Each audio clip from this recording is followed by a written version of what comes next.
hay una característica bien relevante con el tema de género que en los últimos años se ha transformado en un tema transversal en la historiografía. Quiero decir con esto que si bien existe em, un área específica de historia de género, hay en nuestra universidad, nuestro departamento, nuestra facultad tiene un centro de estudios de género, eh,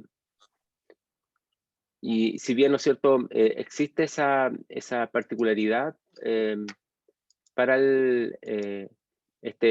como ámbito específico de estudio, digamos, de la historia de género, digo que se ha transformado en un tema transversal, es decir, está topando prácticamente en todas las áreas de investigación historiográfica, por lo tanto, todos que nos dedicamos a la historiografía, de alguna forma tenemos que considerar el factor género, porque es un factor que no se ha revisado lo suficientemente en algunas áreas prácticamente o muy poco o nada casi. Em, y si tiene una relevancia, digamos, para entender cómo la imagen que nosotros nos hemos construido de la historia. ¿M? Por eso quiero mencionarlo en ese sentido. Entonces, género, si bien sigue siendo un ámbito específico de investigación, por supuesto, y tiene que serlo porque es muy relevante, se ha transformado, como dije, en un ámbito también, en un tópico y un problema que es necesario abordar en todas las áreas. Nosotros en el trabajo que hacemos de historia de la ciencia, eh, incluso lo hemos trabajado en aquellos momentos de la historia de la ciencia donde las mujeres, por las características de una sociedad en la cual nosotros nos desarrollamos, ¿no es cierto?, patriarcales, etcétera, ni siquiera tenían posibilidad de estudiar ciencia, ingeniería o en la universidad, o muy poco. También, ¿no es cierto?, están presentes en áreas tan poco conocidas para la gente como, por ejemplo, la astronomía a principios del siglo XX. Entonces, tenemos un trabajo que estamos desarrollando sobre la participación de las mujeres calculistas y observadoras en el Observatorio Astronómico Nacional, ¿no es cierto? Sin siquiera que ellas podido ingresar a la Facultad de Ciencias Físicas y Matemáticas, pero están participando ya. O sea, estamos en todas las áreas revisando, revisando también qué es por qué hemos dejado fuera o por qué se ha dejado fuera este, este, este elemento tan relevante de la historia. Porque también hay que mirarse desde el presente. Yo siempre le he dicho que, que hagan ese esfuerzo, ¿no es cierto?, de mirar, y el presente está, eh, evidentemente, en los últimos años, muy influenciado por los temas, por la discusión de género, por los movimientos, ¿no es cierto?, contemporáneos feministas. Entonces hay que hacerse cargo de eso, mirarlo y tratar de entender si hemos estado dejando algo fuera nosotros en nuestros ámbitos, aunque no trabajemos la historia de género en sí misma. ¿M? Em, de modo que hay una necesidad, y esto aparece en el texto de Bárbara Potas, que es el texto que yo les propuse que leyeran, ¿no es cierto? Madres obreras amantes, protagonismo femenino en la historia de América Latina. Es un texto de hace algunos años que está traducido al castellano en el 2010. Eh, como dije, hay una necesidad de una reinterpretación historiográfica. Sin, sin esta reinterpretación historiográfica no podemos ver el tema de la participación de las mujeres. Eso tienen que tenerlo súper claro, porque si seguimos teniendo las mismas visiones para entender la historia, no vamos a encontrar la participación de las mujeres, y va a seguir siendo el mismo tópico, digamos, que muestra solo a varones en la historia asociadas al poder político, etcétera. Por lo tanto, es muy importante reinterpretar historiográficamente cómo ha sido, digamos, en este caso el siglo XIX, que es lo que estamos viendo en este curso, para que ahí eclosionen, aparezcan y se pueda dibujar la figura de la participación de las mujeres y el papel tan relevante que sabemos que tuvieron, aunque no lo hemos estudiado con tanto detalle.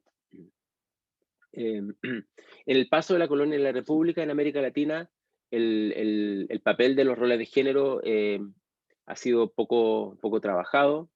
Eh, Pareciera, ¿no es cierto?, que el papel del género femenino habría sido, ¿no es cierto?, bastante irrelevante al proceso mismo del paso de la independencia, por ejemplo, o al proceso mismo de la formación de las naciones, porque siempre hemos visto varones en la historiografía, todos los padres de la patria, ¿no es cierto? Todos los artífices de la independencia, y gran parte de lo que hemos visto en este curso. De hecho, en este curso hemos visto prácticamente solamente varones trabajando, haciendo, digamos, construyendo constituciones, organizando instituciones, dirigiendo instituciones, formando ejércitos, etcétera. Entonces, hemos trazado también en este curso una, un paisaje, digamos, completamente masculinizado y que de alguna forma remite evidentemente a una sociedad patriarcal. Entonces hay que mirar eso. Eh, porque tenemos menos información respecto de estos temas que otros temas. Para este curso, digamos, hemos pintado esa imagen, pero eso no significa que esa es la imagen que realmente uno puede encontrar en la historia. Por eso es importante, como dije, esta reinterpretación historiográfica para encontrar esta nueva imagen. Las mujeres participaron activamente en las discusiones políticas, eso lo tenemos súper claro, y eso ha estado estudiándose desde hace algún tiempo. Por ejemplo, el papel que juegan las tertulias, en los salones, digamos, que eran normalmente ámbitos donde las mujeres tenían un protagonismo bien evidente. No olviden ustedes que la visión tradicional del papel del hombre y la mujer le ha asignado a la mujer un papel en lo privado y al hombre el papel en lo público. Por eso es que los hombres son los que dan discursos, asumen las tareas de gobierno, las tareas científicas también, son los que se pensaban que podían entrar a estudiar a la universidad, y las mujeres están más bien en el ámbito de lo privado, de la vida doméstica, se le asigna ese papel, ¿no es cierto?, al cuidado de los niños, cuidado de los adultos mayores, de los enfermos, y en ese ámbito de lo doméstico hay un espacio también para la discusión política, como por ejemplo las tertulias, que eran dirigidas por mujeres, y los salones también, y excepcionalmente, ¿no es cierto?, hubo mujeres que también redactaron textos políticos. Vamos a mirar aquí un par de casos. Entonces, en ese ámbito privado es donde las mujeres tienen un protagonismo y donde las mujeres llevan la discusión y donde, según lo que se ha estudiado, hay una fuerte impronta de ciertas mujeres, ¿no es cierto?, en estas instancias.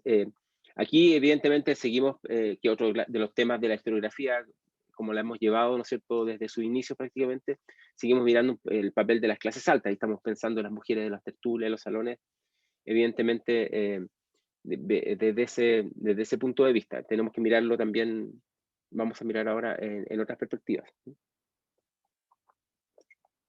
Eh, algunas mujeres también participaron directamente en las campañas militares, en la guerra de la independencia, y por supuesto todas las mujeres de una u otra manera se vieron afectadas por las consecuencias de la guerra, ¿no es cierto?, por todo lo que eso, lo que ello trae.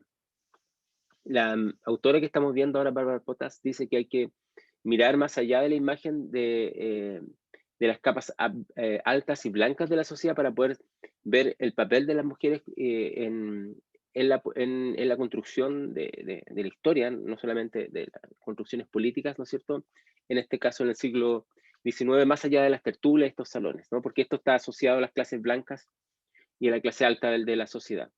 Según ella dice, ¿no es cierto?, hay que mirar la especificidad de cada sector para encontrarse, ¿no es cierto?, con diferentes opciones, perdón, diferentes posibilidades y lugares donde las mujeres participaron. Entonces eso es también muy relevante. La primera manera de entrar en la historia de género ha sido a través de la historia de las mujeres de la clase alta, porque son las que dejan registro, y vamos a ver acá también porque están asociadas con algunos varones también de la clase alta. Entonces hemos tenido un registro histórico, y como ustedes sabrán muy bien, estimadas y estimados, sin registro historiográfico, ¿no es cierto?, nosotros no podemos, digamos, hacer absolutamente, generar conocimiento. Entonces, el registro historiográfico hay que encontrarlo, si uno sigue siempre mirando a la clase alta, va a encontrar solamente registros de la clase alta. Entonces, hay que hacer también una reinterpretación historiográfica, no solamente en términos de género, sino también en términos de, digamos, de clases sociales, diríamos. Em, la historiografía ha consignado, ¿no es cierto?, el papel de las mujeres, lo que la autora llama las heroínas, en primer lugar, lo que la autora llama las heroínas oficiales, es decir, el papel que juegan las mujeres como las esposas que atendían a los maridos, como liberaban, ¿no es cierto?, a los hombres de otras ocupaciones, comillas, liberaban, ¿no? Eh, cómo escondían a compañeros de lucha en las guerras de la independencia o espiaban a los enemigos, ¿no es cierto? Aquí hay un caso paradigmático de Luisa Cáceres de Arismendi en Venezuela o Policarpa Salvatierra, la Pola, ¿no es cierto? También para el caso de América Latina, también podemos encontrar Javiera Carrera, ¿no es cierto? En el caso de Chile. Esta es la típica imagen de la mujer asociada a los valores tradicionales, ¿no es cierto? Imperantes de la época, que tiene que ver con el cuidado, tiene que ver em, con la, digamos, ¿cómo se podría decir? Esta mirada del acoger, son miradas, es como una perspectiva de la madre, ¿no es cierto?, propuesta en términos en este caso, de las luchas de la independencia, pero sigue siendo evidentemente el papel de, de, mm, tradicional asociado a una sociedad patriarcal. En la medida en que las mujeres sean vistas como en ese marco de una imagen que responda a las normas imperantes y que lo que se suponía debía ser una mujer, ¿no es cierto?, han aparecido en la historiografía como tales, como Cáceres de Arismendi, La Pola o como lo nombraba para el caso de Chile, Javiera Carrera, ¿no es cierto? Y se hace toda em, digamos, una tradición popular al respecto, con canciones, con imaginería, ¿no es cierto? Y ahí, ¿no es cierto?, uno puede ver este papel. Evidentemente este papel está asociado a las mujeres de la clase alta, ¿no es cierto?, que sabemos ya que es un tema que hay que revisar, digamos. También existieron lo que la autora llama heroínas olvidadas, aquellas que fueron decisivas en la independencia, pero que han sido eh, muy poco estudiadas o muy poco, digamos, atendidas, debido a que evidentemente, ¿no es cierto?, nos asocian a las normas imperantes y a lo que se suponía debía ser una mujer según la perspectiva de la época y la perspectiva del día, ¿no es cierto?, también patriarcal respecto a la historia. Eh, Estas mujeres son de clases sociales más bajas, muchas de ellas procedentes del campo. Y aquí tenemos otro espacio donde las mujeres también participan y que, ¿no es cierto?, son menos conocidos. Ellas aseguraron el aprovisionamiento de los ejércitos para que puedan eh, prosperar, digamos, y tener éxito en los enfrentamientos bélicos, deben estar aprovisionados, deben tener alimentación. A su vez, los soldados se hacían acompañar por mujeres para que ellas las cocinaran, lavaran, hicieran de enfermeras y compañeras. O sea, está estudiado respecto a la guerra, ¿no es cierto?, el papel que para otras partes, ¿no es cierto?, en Europa, ¿no es cierto?, y en otros lugares, que juegan las mujeres siempre. Los hombres no van solos a la guerra. Entonces tenemos la idea de que los varones van a la guerra, en este caso la guerra de la independencia, hacen la gesta heroica, digamos, para liberar teóricamente todo esto, ¿no?, a estas naciones del yugo español, según se decía en la época, y pareciera una imagen un poco extraña, ¿no?, que fueran solamente hombres, varones que nunca comieron, que nunca tuvieron que dormir, que nunca tuvieron que, qué sé yo, asearse, y pareciera que solamente vivían enfrentados en batalla. Eso evidentemente es completamente eh, irreal, ¿no es cierto? En la práctica lo que ellos hicieron fue siempre estar acompañados por mujeres, ¿no es cierto?, que tenían que trasladarse al campo de batalla. El papel de esta mujer ha sido fundamental y una parte importante del libro de Bárbara Potas que acá hemos estado mirando, Madres Obreras Amantes, tiene que ver justamente con mostrarse el protagonismo femenino en estos ámbitos, desde la lucha de la independencia hasta la Revolución Mexicana. ¿Mm? Dado que estas mujeres no han sido recordadas, ¿no es cierto? Eh, y solamente han sido recordadas y registradas como el caso de las soldaderas de México, ¿no es cierto?, en su papel de amantes y acompañantes, digamos, pero evidentemente uno puede encontrar que fueron mucho más que eso. Una viajera peruana de origen europeo, digamos, francés, Flora Tristán, ha dejado una descripción de estas mujeres, que es bien interesante y la voy a leer. Em, como, digamos, como relato de la época de lo que efectivamente hacían estas mujeres. Por ejemplo, las famosas rabonas que acompañaban, ¿no es cierto?, a los ejércitos. Dice, las rabonas son las vivanderas de la América del Sur. En el Perú, cada soldado lleva consigo tantas mujeres cuantas quiere. Hay algunos que tienen hasta 4. Estas forman una tropa considerable, preceden al ejército por el espacio de algunas horas para tener tiempo de procurarles víveres, cocinarlos y prepararlo todo en el albergue que debe ocupar. La partida de la vanguardia femenina permite una segunda, permite enseguida juzgar los sufrimientos de estas desgraciadas y la vida de peligros y fatigas que llevan. Las rabonas están armadas, cargan sobre mulas las marmitas, las tiendas y, en fin, todo el bagaje. Arrastran en su séquito a una multitud de niños de toda edad. Hacen partir a sus mulas al trote, las siguen corriendo, trepan así las altas montañas cubiertas de nieve, atraviesan los ríos sanados, llevando uno y a veces 2 hijos sobre sus espaldas. Cuando llegan al lugar que se les ha asignado, se ocupan primero en escoger el mejor emplazamiento para acampar. Enseguida descargan las mulas, arman las tiendas, amamantan y acuestan a los niños, encienden los fuegos y cocinan. Si no están muy alejadas de un sitio habitado, van en destacamento para buscar provisiones. Se arrojan sobre el pueblo como bestias hambrientas y piden a los habitantes víveres para el ejército. Cuando los dan de buena voluntad no hacen ningún mal, pero si se les resiste, se baten como leonas y con valor salvaje triunfan siempre de la resistencia. Roban entonces, saquean la población, llevan el botín al campamento y lo dividen entre ellas.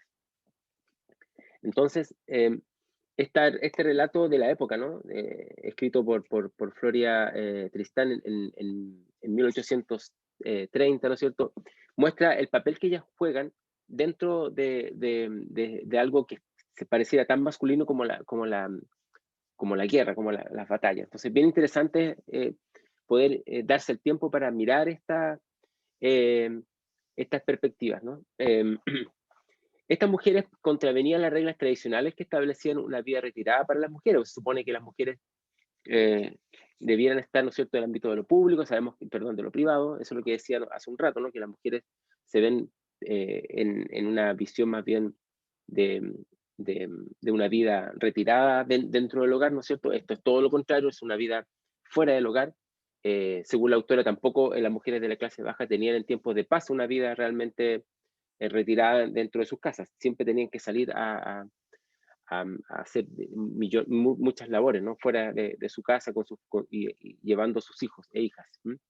Pero las mujeres de la clase baja acompañando a estos soldados no lo hacían motivadas por modalidades emancipatorias, es decir, o emancipadores digamos, de lo que es la patria, etcétera, o de la propia idea de mujer de emanciparse, ni mucho menos, ¿no?, sino más bien en cumplimiento de sus roles tradicionales. O sea, el rol tradicional de digamos, subyugado al varón, ¿no es cierto?, aquí aparecía también nuevamente. La historiografía también ha registrado heroínas no queridas, que no son estas mujeres, digamos, que tipo que había mencionado al principio, tipo Javiera Carrera, ¿no es cierto?, que están siendo, ¿no es cierto?, ensalzadas por su apoyo, ¿no es cierto?, a los varones para la causa patriótica, porque de alguna forma estas heroínas no queridas, como dice la autora, ¿no es cierto?, transgreden los límites y son bien interesantes de estudiar, evidentemente, justamente por lo mismo. Una de las más relevantes y estudiadas ha sido Manuela Sáez, amante y compañera de Simón Bolívar. En ella, y por eso lo interesante estudiar, convergen de alguna manera estas dos perspectivas de cómo son entendidas las mujeres, ¿no? Por un lado, ¿no es cierto?, la heroína inmaculada, que es una visión tradicional asociada a la maternidad, a la mujer, a la Virgen María, incluso nos tiene todo el elemento siempre religioso, como yo lo he mencionado muchas veces, los religiosos aparecen una y otra vez en estas perspectivas, pero también está la antiheroína al mismo tiempo, ¿no es cierto? Manuela Sáez, que menospreció los límites establecidos, que acompañó al ejército como una amazona, es decir, peleó, y hemos visto por la descripción de Flora Tristán que las mujeres también llevaban armas, digamos, y también se enfrentaron en los ejércitos, eso lo sabemos, ¿no? Y también ella recibió honores militares. Eh, Al mismo tiempo, de compañera, ¿no es cierto?, y amante, que podría un poco ser la visión de las soldaderas, ¿no es cierto?, mexicanas, también, ¿no es cierto?, tuvo una actividad política y pensamientos que no siempre estuvieron de acuerdo con el propio Simón Bolívar. Toda esa parte política de pensamiento de esta mujer, Manuela Sáenz, digamos, ha sido ignorada por la historiografía porque no responde al canon de lo que supuestamente la mujer hacía en el siglo XIX o el canon que han tenido los historiadores varones, digamos, al pensar cuál ha sido el papel de las mujeres en la historia. Por eso es que es muy importante reinterpretar esta historia en clave de género. Y ahí yo pongo el énfasis eh, en el sentido de que no hay que mirarlo esto solamente como una historia de género en sí misma, que sí lo es, por supuesto, y muy relevante, sino que hay que mirar la historia en clave de género. Tenemos que mirar la historia económica, la historia de la ciencia, donde yo trabajo, ¿no es cierto? La historia social, evidentemente la historia política, cultural, etcétera, en clave de género. Tenemos que identificar el modelo de sociedad patriarcal que ha guiado nuestra visión historiográfica y ver cómo se relaciona la mujer con el poder y el espacio de lo público a través de los hombres, porque ahí el varón, como historiador y historiadora, ¿no es cierto?, va a ser nuestro mediador, porque como las mujeres no dejan registros, algunas mujeres de la clase alta han dejado registros como Flora Tristán, con relatos de viaje que muchos de ellos nunca fueron publicados, o son relatos que tienen que ver con como dirían, el ego documento, esos son relatos del yo, de las mujeres de la clase alta, que tienen que ver con el mundo de lo privado también, no de lo público. Por eso es que existen esos relatos, esos registros históricos, como por ejemplo los diarios de viaje, eh, los diarios en sí mismos y las cartas. Hasta ahora son esos tres ámbitos fundamentales para poder mirar un registro historiográfico de las mujeres, aunque sea solamente las mujeres de la clase alta, pero podemos encontrarlo ahí. Entonces, junto con esos relatos de, de las mujeres de la clase alta, ¿no es cierto?, tenemos que mirar a través de los varones, ¿no es cierto?, cómo ha podido participar la mujer. En este caso, Simón Bolívar, ¿no es cierto?, no pudo ser ignorada por la historiografía esta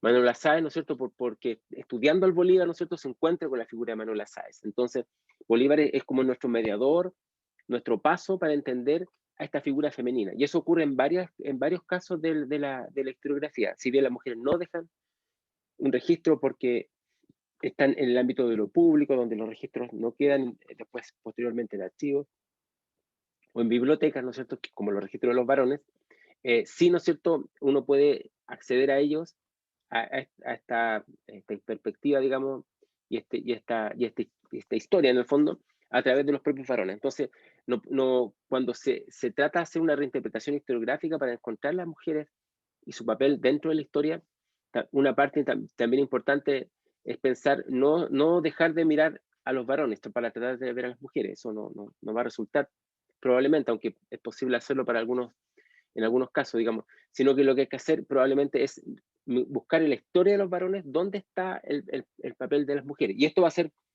así como la etnohistoria, ¿no es cierto?, también va a ser una visión que viene mediatizada por el papel y por la mirada de los varones. Cuando uno mira la etnohistoria y encuentra y busca el papel de los indígenas en las sociedades coloniales, por ejemplo, lo mira a través de los españoles también. Entonces, también es una visión mediatizada por los españoles. Y aquí es una visión mediatizada por los varones. O sea, no porque esté mediatizada por los varones significa que esto no nos pueda entregar alguna información. Entonces hay que tener esa apertura para reinterpretar esto, y tratar de entenderlo. Que es algo que estamos haciendo en distintos ámbitos de la historiografía, como yo dije en el tema de historia de la ciencia. Si les interesa, entre comillas, digamos, o entre paréntesis, perdón, me pueden escribir si les interesa este tema del papel de la mujer en la ciencia, porque nosotros hemos encontrado un par de cosas para el caso de la astronomía, que pareciera que fuera tan masculina, ¿no es cierto?, al principio del siglo XX o del siglo XIX, cuando lo estudio yo, Pero también para el caso de la historia natural, ¿no es cierto?, de las colecciones de objetos de la naturaleza que llegan después a los museos de historia natural y otros casos más, digamos, de la historia de la ciencia, donde encontramos el papel de la mujer. Se está estudiando mucho esto en la historiografía contemporánea. Eh, entonces, es necesario reinterpretar esta historia, como dije, ¿no es cierto?, en clave de género, y también identificar cómo han sido estudiadas las huellas de las mujeres que se han apartado de esta visión, cómo han sido borradas y adulteradas todas las facetas de la participación femenina, por ejemplo, en la política de nuestra memoria colectiva, al punto que muchas personas tienen la idea de que las mujeres no tuvieron ningún papel en la formación de la política en el siglo XIX, y pareciera que las mujeres solamente empiezan a actuar tras los movimientos feministas de comienzo del siglo XX y tras, ¿no es cierto?, la participación política como electoras y como elegidas posteriormente, ¿no es cierto?, ya a mediados del siglo XX. Y eso tenemos que cambiarlo y cambiar nuestra memoria colectiva para poder, ¿no es cierto?, mirar que efectivamente las mujeres sí tuvieron un papel en la política, en este caso en el siglo XIX. Eh, para poder mirar el papel de las mujeres en lo que fue, ¿no es cierto?, este periodo de tiempo que estamos revisando en este curso, hay que también mirar las transformaciones de las estructuras del hogar y la familia, porque en la medida en que las estructuras sociales van cambiando, ¿no es cierto?, el papel de la mujer, evidentemente, y del varón, aunque ha cambiado más el de la mujer a través del tiempo, lamentablemente, digamos, para nuestra igualdad de género, eh, se va modificando. Entonces, hay que mirar eso porque la posibilidad de que las mujeres puedan alcanzar, ¿no es cierto?, igualdad con los varones, no pasa solamente por los movimientos femeninos en las calles, que son muy relevantes, la discusión política, que también es muy relevante, sino también por los cambios en las estructuras sociales y los cambios en la economía. Entonces hay que mirar eso porque es evidente que en el caso, por ejemplo, del siglo XX, tras la Segunda Guerra Mundial, eh, hay una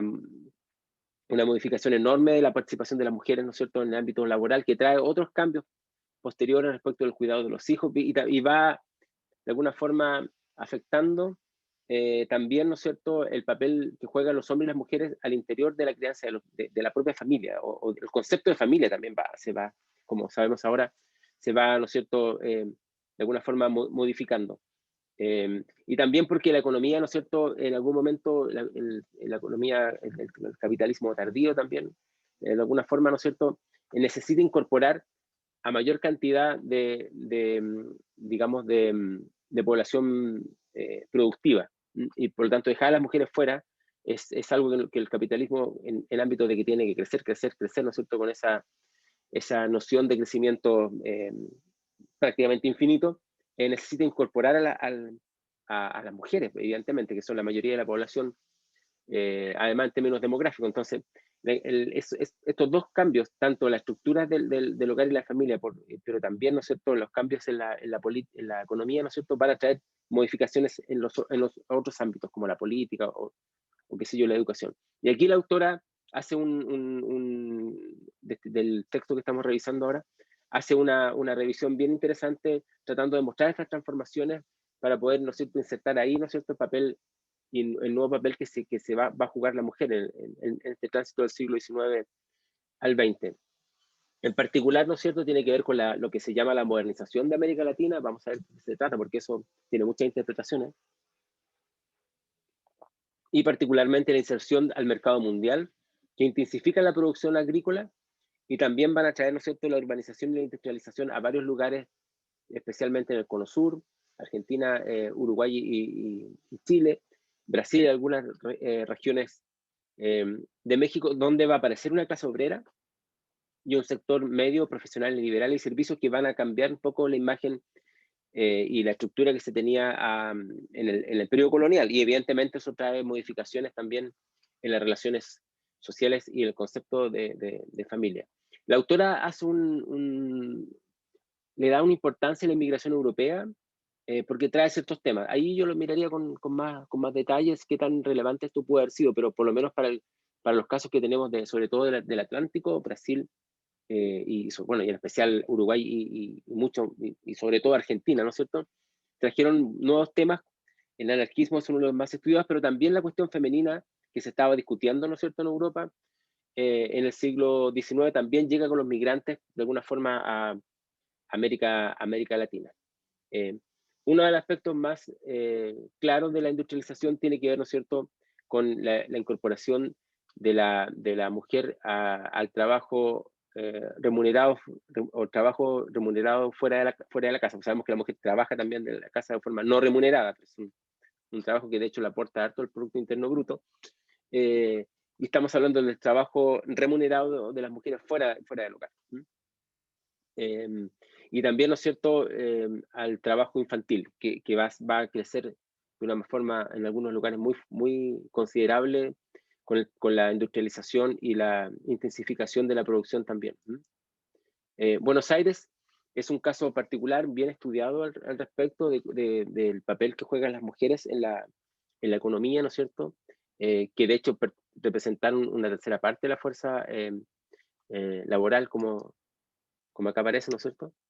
Eh, y para el caso de Chile tenemos, ¿no es cierto?, un 20%. Aquí no tenemos muchos datos y por eso es que muchas veces se repiten ciertos países, como el Cono Sur o de Brasil. Eso no es solamente porque no quieran ser estudiados los otros países, evidentemente, sino porque las estadísticas han sido mejor registradas en estos lugares, por eso tenemos un poco una visión sobredimensionada de estos lugares respecto de otros, pero no porque fueran diferentes o muy importantes o de una gran importancia respecto de otros, sino porque tenemos datos. En aquellos países donde la fuerza laboral femenina empieza a crecer de una forma muy rápida, en un periodo corto de tiempo, estamos hablando de fin del siglo XIX y los primeros años del XX, esto comenzó a tener consecuencias, ¿no es cierto?, también en el papel que jugaba el trabajo femenino fuera del hogar, sobre todo respecto al papel de las madres y la estructura familiar. Como dije, esto tiene consecuencias, por eso que uno tiene que mirar cuando mira las luchas de la igualdad de la mujer, ¿no es cierto?, en la sociedad, no solamente respecto de los movimientos feministas como tales, digamos, que son muy importantes, sino también cómo va cambiando la propia economía y cómo cambia eso la sociedad. Eh, Muchos estados se estuvieron obligados a promulgar leyes de protección a la maternidad por efecto de que las mujeres estaban, ¿no es cierto?, de alguna forma teniendo esta doble posición, digamos, de tener que trabajar de forma remunerada fuera del hogar y al mismo tiempo hacerse cargo de los hijos, porque todos estos cambios que estamos viendo afectan o han sido digamos, se han llevado a cabo en el ámbito femenino, no en el ámbito masculino. Uno de los grandes temas que tenemos hasta hoy día es que las mujeres han incorporado otras funciones, como por ejemplo el trabajo remunerado fuera del hogar, pero han continuado con esta misma visión del papel relevante que se le asigna o exclusivo incluso para el cuidado de los hijos. O sea, el varón sigue haciendo la misma vida de hace varios siglos y toda la carga, ¿no es cierto?, se ha traspasado a las mujeres. Por eso lo conflictivo que es este proceso que estamos viviendo hasta hoy día, digamos, que lamentablemente no ha cambiado y los varones seguimos teniendo una posición muy parecida a la que tenían nuestros padres, nuestros abuelos respecto del papel en la sociedad, del papel que nos asigna o que nosotros nos autoasignamos. Y eso evidentemente ha generado, y lo pasaba en el siglo XIX y lo sigue ocurriendo, y sigue ocurriendo, mucha desigualdad respecto de la carga que tienen las mujeres en relación a los varones, cuando trabajan, digamos, fuera del hogar. Los sindicatos también tuvieron que hacerse parte de los problemas porque el salario femenino, ¿no es cierto?, era una tercera parte menor que el del hombre, ¿no es cierto?, con igual calificación, cosa que lamentablemente sigue ocurriendo hasta hoy día, digamos, eh, y tiene que ver con el salario, tiene que ver con el valor que se le asigna al trabajo femenino. eh, y también tiene que ver, ¿no es cierto?, con la idea de que el que verdaderamente aporta a la economía familiar es el varón. Eso es lo que esa mirada, ¿no es cierto?, patriarcal es la que también hace que muchos justifiquen, cosa que no tiene ninguna justificación, pero un poco es implícito por qué a las mujeres se les paga menos que a los varones, porque se espera que las mujeres de alguna forma sean mantenidas. Entonces, si ella va a ganar algún dinero, es una cosa como extra, o incluso para ella, digamos. Eso evidentemente es nefasto, pero sigue hasta hoy día teniendo una incidencia de por qué las mujeres reciben un salario menor al del varón. Y las mujeres trabajaron sobre todo en la industria alimentaria y textil en Argentina, también Brasil y México, por ejemplo, en estos últimos países asociados a una agricultura tropical, como el chocolate, los tabacos o también los cueros, que también ha sido para el caso de Argentina. Eh, Interesantemente, también había muchas mujeres que trabajaron en sectores asalariados, que van constituyendo los sectores medios, que sabemos que empiezan a, a darse, ¿no es cierto?, a fines del siglo XIX, pero esto ya es un fenómeno más bien del siglo XX, como las maestras de colegio, las profesoras, telegrafistas, secretarias y contadores, que ya más un fenómeno más del siglo XX, pero que ya en algunos casos, sobre todo las profesoras maestras, se ven desde el siglo XIX. Ellas representaron también un papel en el discurso público, porque demostraban que el país se estaba modernizando en la medida que las mujeres estaban teniendo estos trabajos, pero también mostraba que las mujeres eran capaces, diligentes y económicamente independientes. Esto va cambiando, evidentemente, la perspectiva del papel que juegan las mujeres al interior de la sociedad. En estos sectores, la actividad profesional de las mujeres se vio eh, como una vía para alcanzar su independencia respecto a sus padres y poder casarse por amor, porque uno de los grandes temas de la formación de la familia, ¿no es cierto?, era que justamente las mujeres estaban subyugadas completamente a los varones, al padre y después del padre al esposo que era elegido por el propio padre. Entonces, en la medida en que la actividad profesional les permitía a las mujeres tener independencia económica, incluso algunas podían hasta no casarse y tener hijos, digamos, esto, algo que obviamente es más del siglo XX, pero eventualmente pudo haberse, digamos, visualizado también incluso en el siglo XIX. Acá hay un tema que es bien interesante para entender los límites de donde se piensa el papel de las mujeres en la sociedad a fines del siglo XIX y comienzo del XX, que es el papel que se le asigna al trabajo de las prostitutas. Esto fue muy discutido, ¿no es cierto?, en el paso del siglo XIX al XX y probablemente uno de los temas más relevantes para entender este fenómeno, que hay que estudiarlo un poco de esta perspectiva. En primer lugar, el enclaustramiento femenino que había sido en el hogar, que había sido como la marca, digamos, o la condición sine qua non para ser una mujer eh, en una sociedad patriarcal ya no era un camino aceptable, porque las mujeres de sectores medios de alguna forma habían dejado, ¿no es cierto?, ese enclaustramiento y estaban trabajando como telegrafistas, como profesoras, qué sé yo, como contadoras fuera del hogar. Por lo tanto, las mujeres de los sectores medios tenían que diferenciarse de los sectores bajos, que normalmente habían salido, ¿no es cierto?, no estaban enclaustradas porque tenían que hacer trabajo fuera, como lo sabemos, ¿no es cierto? Y tenían que diferenciarse mediante criterios de valoración social. Y ahí es donde la mujer tiene que mostrar en su trabajo pulcritud, puntualidad, moderación. Va a ser un elemento muy, muy interesante porque al mismo tiempo las hace unas trabajadoras excepcionales respecto a los varones. Porque ellas, bueno, eso es un tema que hasta hoy día ocurre, digamos, eh, de alguna forma, ¿no es cierto? Eh, que las mujeres, como que hay una exigencia mayor cuando trabajan fuera del hogar a la exigencia que se les hace eh, al varón, como que tuvieran que mostrar todo el tiempo, ¿no es cierto?, su puntualidad, su moderación, su pulcritud. Y esto en el siglo XIX se hacía, ¿no es cierto?, para un poco diferenciarse de las mujeres que estaban obligadas a salir de su hogar por razones de trabajo en relación a las clases bajas. Las prostitutas se vieron así, ¿no es cierto?, en un símbolo de los peligros a los que se exponía a las mujeres en los sectores medios, ¿no es cierto?, no caer en eso, ¿no?, en la prostitución, porque en el siglo XIX las mujeres que trabajaban fuera del hogar principalmente eran asociadas con ellas, ¿no?, con las prostitutas. Por otro lado, los nuevos espacios de lo público, los cafés, los teatros, en el siglo XIX, sobre todo en algunas ciudades que estaban, por supuesto, más eh, industrializadas y urbanizadas, como la ciudad de Buenos Aires o incluso en algunos casos Santiago de Chile, hizo preciso redefinir los límites de lo que era permitido y lo que estaba prohibido en una mujer honesta. Entonces, ahí donde la mujer entra en estos cafés, estos teatros, pero acompañada por otras mujeres, en fin, etcétera. Hay toda una nueva suerte de liturgia social que se va también construyendo. Al mismo tiempo, la maternidad responsable va a ser un ámbito que va a ser que muy requerido, digamos, sobre todo a comienzos del siglo XX, y en especial la educación y la higiene. ese va a ser un gran tema del siglo XX, en la medida en que el sistema, digamos, económico necesita a población eh, productiva, también esa población tiene que ser, de alguna forma, tener una formación educativa. Entonces la educación va al servicio de la productividad, de alguna manera, en el sistema, en nuestro sistema capitalista. Eso es algo que sabemos que funciona así. Y la higiene va a, ser un papel, va a tener un papel muy relevante porque, igual que un poco ahora, a principios del siglo XX, uno de los grandes problemas de la salud y de la salud que se va a construir como salud pública, de hecho, va a ser el tema de las enfermedades infectocontagiosas, sobre todo, y otro tipo de enfermedades asociadas a, qué sé yo, a,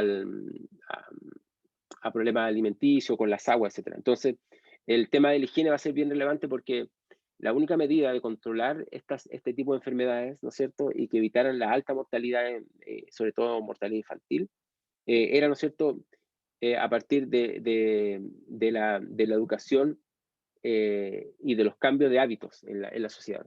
Y como lo vemos ahora, ahora nosotros estamos enfrentados al mismo tema de que hemos tenido que reencontrarnos con hábitos que sabíamos que existían, ¿no es cierto?